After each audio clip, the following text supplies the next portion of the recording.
Gambhira bridge દુર્ઘટના બાદ તંત્ર એક્શન મોડમાં આવી ગયું છે। સુરત ભરૂચ જિલ્લાને જોડતા બ્રિજનું ટેસ્ટિંગ કીમ નદી પર બનેલો બ્રિજ જર્જરિત હોવાની ફરિયાદ હતી, તો આધુનિક મશીનો દ્વારા લોડ ટેસ્ટિંગ કરવામાં આવ્યું છે અને નેશનલ હાઈવેના અધિકારી ઘટના સ્થળે પહોંચી આવ્યા। ઓલપાડના વડોલી ગામ નજીક કીમ નદી પર બનાવેલ બ્રિજનું લોડ ટેસ્ટિંગ કરવામાં આવ્યું છે।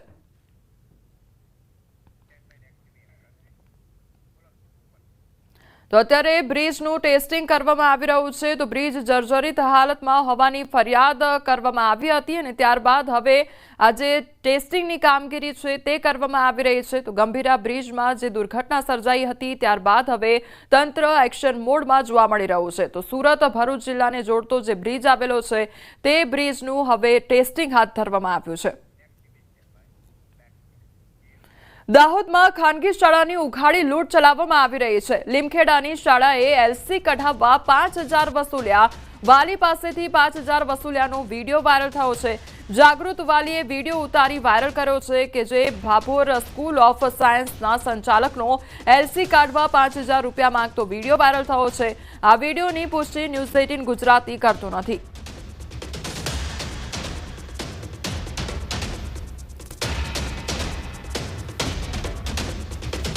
એડમિશન કાલે પેલા લઈને ગયા, એમને જોડે 5000 લીધી।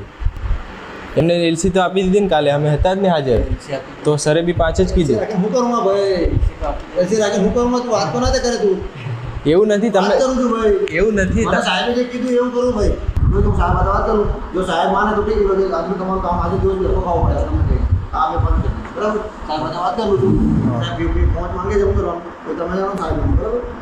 અમારે કહેવાની જરૂર નથી। અહીંયા ફી લીધી છે તો તમે આટલું નોર્મલ નોલેજ વિદ્યાર્થીને આપવું કોઈ મોટો જોખમ નથી। જો વિશ્વાસી મારી વાત સાંભળો, તમને શું તકલીફ છે મને એમ કહો સાહેબ। મારે એને શું કહેવું જોઈએ, શું ના કહેવું જોઈએ, ક્યાં કીધું ક્યાં નહીં, બધું જવા દો। તમને શું તકલીફ છે એમ કહો, હું તમને જવાબ આપું। તમને મૂળ તકલીફ શું છે? 5000 લીધા। હા એ જ છે, હા એ જ છે।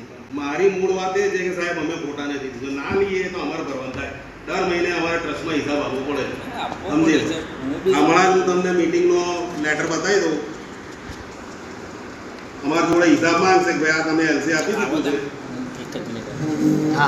એનું શું? આ વિડીયો મેં જોયો છે, એમાં આચાર્ય વિદ્યાર્થી પાસેથી એલસી કાઢવા માટે 5000 રૂપિયાની માંગણી કરેલી છે અને રિસિપ્ટ આપી છે। એ રિસિપ્ટ મેં વિડીયોમાં જોઈ છે। એ વિડીયોની અંદર જે રિસિપ્ટ છે એમાં અલગ અલગ પ્રકારના હેડ હોય છે, એ હેડમાં એને મેન્શન નથી કરેલું અને સીધા 5000 રૂપિયા લખ્યા છે। ખરેખર વિદ્યાર્થી જ્યારે શાળામાં પ્રવેશ મેળવે ત્યારે એને પ્રવેશ ફી, સત્ર fee, tuition fee, library, laboratory fee વગેરે એને નિયમ અનુસાર લેવાના હોય છે। એટલે જો એ આ ફીસ જે છે એને પ્રવેશ વખતે ઓલરેડી ભરી દીધી છે કે બાકી છે, અને જ્યારે એલસી લેવા ગયો ત્યારે જ મતલબ એની માંગણી કરી છે કે કેમ, એ તપાસનો વિષય છે। શિક્ષણ મંત્રી પ્રફુલ પાનસરિયાનું નિવેદન સામે આવ્યું છે। એલસી કઢાવવા માટે કોઈ પણ ચાર્જ લેવાતો નથી। ચાર્જ લેવાતો હોય તો તે ગેરકાયદેસર છે। કોઈ રૂપિયાની માંગ કરે તો તરત જ જાણ કરો। 1 રૂપિયો પણ આપવાનો થતો નથી। આ જે ઘટના બની છે તેની તપાસ કરીશું। જો ગુનેગાર હશે તો કાયદેસરની કાર્યવાહી પણ કરવામાં આવશે।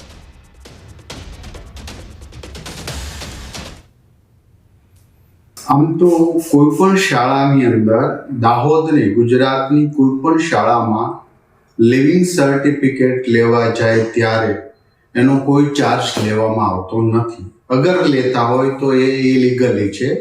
આવું ક્યાંય પણ ક્ષેત્રે બને તો અમારા દરેક જિલ્લા શિક્ષણ અધિકારી સાથેનો સંપર્ક કરીને એને કમ્પ્લેન કરી શકે। ઘણી શાળાઓની અંદર